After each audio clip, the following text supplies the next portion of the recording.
Hola, Jan, què tal? Ei, Artur. Com estàs? Venim cap aquí, gairebé m'atropella un ciclista. Si no saben conduir, que n'aprenyi! Molt ben dit. M'he pres la llibertat de demanar, oi? Cap problema. El que no entenc és per què tornem a quedar per esmorzar. Ja no estem en campanya. Ja. Què, necessites una altra foto? O què et passa? Saps què passa? Que tinc gana. Són temps difícils, saps? Pagaràs tu, Volen alguna cosa més?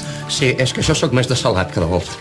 També tenim entrepà de pernil, croissant de Frankfurt, pizzetes, empanades... Vols dir tot això? I un pollastre rostit i un plat de mongetes. Sí que està xunga la cosa, a Convergència. Són molts anys sense tocar poder.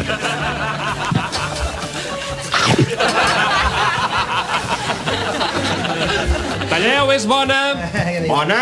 Doncs a mi em fan anar com un pardauer. Què és un perdedor? Un pardauer, un pardiosero, que no saps parlar català. Es diu Pidolaire, que n'aprenguis! No es digui com es digui. El cas és que ens fan quedar com uns arreplegats que hem d'anar fent el mono per demanar caritat, i això no és veritat. Sí, ja ho veig. Xatxan, la propineta. Però si ho has fet fatal, Duran. Perdona, però no he agafat ni una, i això té mèrit. Escolta, mira, per malabaristes ja tinc el Ronaldinho, eh? Apa, siau. Ciutadans, el Toni Soler i els seus se'n riuen de nosaltres. Exigeixo més respecte i dignitat per la meva persona i el meu partit, que és una història clau a Catalunya. Escolta, em vols un Kleenex? 2 por 1. Me los quitan de las manos, Me los quitan de las manos. Vinga, home, no sigues arreplegats. Me los quitan de las manos.